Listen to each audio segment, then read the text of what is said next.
Of people trying to get away for Christmas are facing travel chaos after bad weather and industrial action disrupted services. The Eurostar was suspended after workers for the Channel Tunnel went on strike, while Storm Pia caused havoc. That meant trains in and out of Euston were halted for much of yesterday. So let's get the latest now on where services currently stand. We can go over now to TalkTV's correspondent Miranda Schunke. Miranda, obviously this is the day after the aftermath. Are the services starting to resume? Do you think people can expect a smoother journey this morning? Well, it's a good question. Good morning, guys. Down here, I would say there is an air of cautious optimism today after the debacle of yesterday and the disaster on all travel fronts.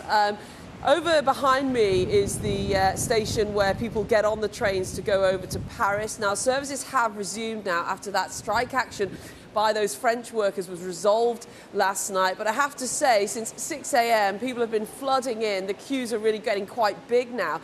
And the problem that a lot of people have had from yesterday is that all the services now are fully booked. So people can't actually get on a train if they want to, unless they're on a booked train today. But Eurostar say they are laying on 2 extra services today, tomorrow and Sunday, but it's had a knock-on effect as people look to alternatives, because obviously a lot of planes were grounded as well. I'm hearing from around 5 a.m. this morning at the port of Dover, traffic was extremely heavy. There was queues of around 1.5 miles, and that is affecting people trying to reach their booking for their ship to get across the channel. So problems in that respect. But as I say, the services are resuming here and people trying to get away early to try and beat the rush. Here at King's Cross, there has been some cancellations after 8 o'clock on the eastern stretch of those journeys up to Lincoln, York and beyond, where there was problems yesterday. I think there was a grounded train around Newark area.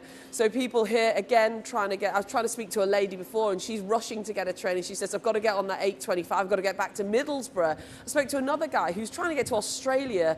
His plane was grounded yesterday. So lots of different types of problems, but people anticipate that it's going to be busy today. This is the last working day. So people, if they can get away, they're going to go early. But between 11 and 6 today, it is going to be really, really busy as people get away for the weekend and ahead of Christmas Day. You've given us quite a good overview, Miranda, of what's happening on public transport. Presumably lots of people there are going to be driving. We've got the storm that's potentially causing problems there, but also just the sheer volume of people who'll be in their cars today. Yeah, and it's the same sort of thing, isn't it? People are seeing these problems, certainly what happened yesterday, and are thinking, actually, it might just be best to take the car. But again, there's going to be millions of people on the road now trying to get up north, back down south, and the usual hotspots are going to be the M25, the M6, even possibly the M40 up to Birmingham. Around that Birmingham interchange, it's going to be really difficult. And I think a lot of people will be trying to get ahead this morning, but by mid-afternoon, it's got to be difficult, isn't it? People are going to have trouble trying to get around, and there's going to be jams in lots of places. But as I say, the weather has calmed a little bit. It was a bit windy and rainy earlier here, and I think the problems are, as we heard in those weather reports, getting worse further up north. But at the moment, things looking okay, but I mean, it's only going to get busier, isn't it? Well, it certainly is. I mean, according to the RAC, there will be 13.5 million leisure journeys made by car between today and Sunday. That's up 20% on the 3 days from last year. Also, I think it is just worth pointing out there is also planned closure of King's Cross and Paddington on Christmas Eve. Also, there is other engineering taking place between 24th and 27th of December. I assume the advice is check before you travel and probably to stagger your journeys.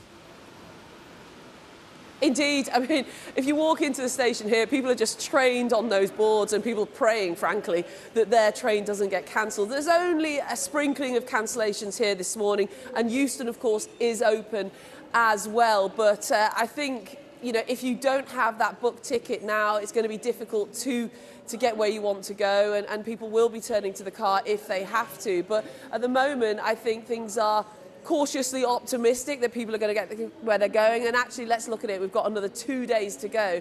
So if we don't get a repeat of yesterday's problems, which was a disaster for so many people stuck outside Euston Station, stuck outside King's Cross. But if the winds stay low, we might just be able to get away with it this year once again.